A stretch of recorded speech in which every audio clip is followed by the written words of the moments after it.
It ain't good. Peter Pan and Wendy is another one of those movies that got probably too much hate when the trailer came out. Don't get me wrong, it didn't look good, but you know the drill by now. Oh, it's the race being switched out. That's why it's gonna suck. We're just not used to that. It never works. But yes, when Disney does it, it does feel very pandering, and the reason for that is there's not a good script that goes along with it. I can't pretend I had a lot of hope for this movie because it is a Disney live-action remake. I haven't liked any of them, but it was directed by the guy who came the closest to having me like a Disney live-action remake. This guy's directed a lot of interesting films, so at the very least, I had a feeling there was going to be something of interest in here. And to the film's credit, there are one or two things.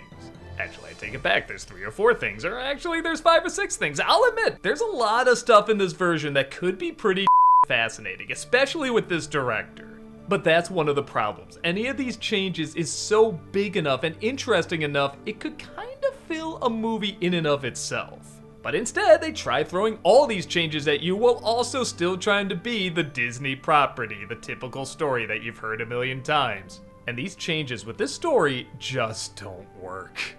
The main setup is basically the same. Wendy is gonna grow up soon, and the night before this is kind of declared, Peter Pan comes through the window and takes her and her 2 brothers, Michael and John, to Neverland, where they never have to grow up. There's an evil pirate named Captain Hook who tries to kill him, and adventure, flying, sword fight, all that good stuff happens. Alright, so it doesn't sound that different from a distance, but as you get closer and closer to it, they really do change up a lot, and I'd be lying if I said I didn't kind of admire it for that, because God, so many of these live-action remakes are just shot for shot the same, and what they do change usually makes it worse. And these changes, sometimes, yeah, okay, most of the times does make it worse, but I could see this working in another Peter Pan type film. Like Hook isn't just Peter Pan, it's kind of a sequel to Peter Pan. Fox's Peter Pan the Pirates isn't exactly the original story, it's more of the continuing adventures. Honestly, the spinoff I feel like this movie is more similar to is Pan, which is also not a good movie, but I feel like the director saw that flick, kinda got some ideas from it, and then kinda did his take on it. But again, it's just trying to squeeze in too much while not paying attention to the most important stuff, which should be the interaction of the main characters. Wendy is kind of angsty and bratty in this, and yeah, I can see why. Again, they're kind of forcing her to grow up, and it's weird because the mother says, oh, you should be a good role model for your brothers, and she's like, why? I'm gonna be sent to boarding school, they're not gonna see me much longer, and that's a really good point!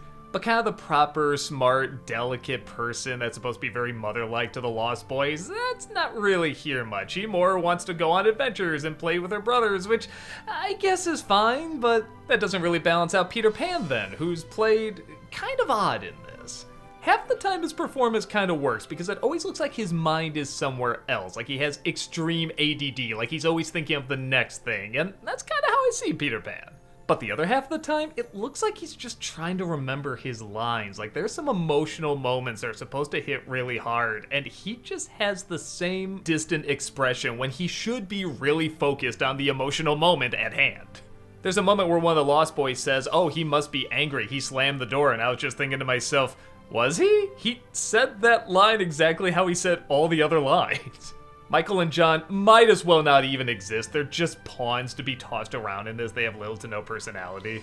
Jude Law is one of the most boring Captain Hooks I've ever seen. Until, again, one specific moment. We'll get to that in a bit, but I kind of took great offense that he didn't play both the father and Captain Hook in this. Honestly, they have Alan Tudyk play the father, and all I'm thinking is, I think I would have liked him as Captain Hook. I think he would have really left more of a stamp on this character. Tink goes from being very jealous but still delightful to just kind of Wendy's best friend. Like they don't even bicker or argue in this. There's no jealousy at all, and again, she doesn't really have that much of a personality. Neverland looks really dull. A lot of things in this movie looks really dull. Like, it's Neverland. It should be enchanting. A kid should go there and be like, wow, this is amazing what I'm looking at. But this is a very unmagical looking magical world. Which I guess shouldn't make too big of a difference if we're focusing more on like the characters' interactions off each other. But most of the interactions off of everybody just doesn't feel legit. It doesn't feel believable. It really makes you appreciate the setup that they had in the original Peter Pan. You see why there's so many different tellings of this story, and it usually works if they just kind of stick to the core emotions and characters. You see how they all kind of balance each other out, and how there are extremes and opposites and similarities, and even the idea of a kid not growing up, going to a magical land where he doesn't have to grow up, is very open to different ideas, and that's where the film does get a little interesting. It does play with that a little bit. There's a movie called With Honors that is just god-awful. I mean, just a terrible flick, but there's one scene that's just amazing in it. And I get the feeling the whole film was written around this one scene where Joe Pesci, as this bum, goes into this college classroom and gives this amazing speech. Like, man, if you just saw that moment on its own, you'd be like, holy smokes, what a great scene. But I feel like somebody was tasked with writing a movie around this, and it just didn't work as a whole. There's one scene in this that I feel like is that moment. I feel like this whole film was made just for this scene. And it's when Captain Hook is telling Wendy about his and Peter's past. I won't go into detail, but it changes a lot about their dynamic. The acting is really, really good, and it is really interesting. It plays off the themes and ideas of the original Peter Pan story. It's the one moment I can say I was really invested. I couldn't wait to hear more. I couldn't wait to discover more about their rivalry and what happened. And had the film just been about that, maybe it could have been something really interesting and new.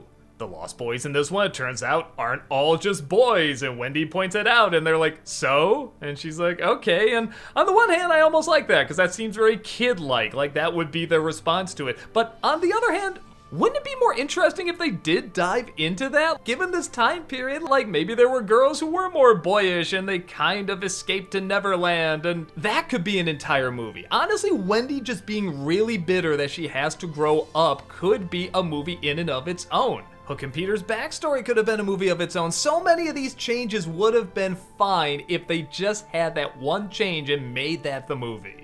But we can't, right? Even when we do eventually do that, like with Cruella or Maleficent, they always start to hit on an interesting idea and it gets screwed up, they botch it by the end of it, and that's what this movie does. I guess I will give credit that it did try a couple different things, it wasn't just one, but when it's still trying to be the original story as well, it just doesn't gel together.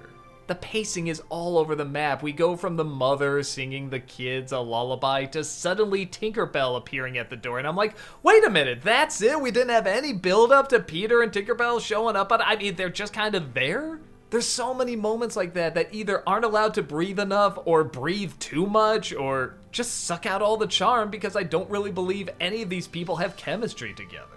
It's not good, but on the low bar that these Disney live-action remakes have, I will at least give credit. It is trying something different that is still trying to tie into the themes and ideas that the original story had, even the original Disney story had.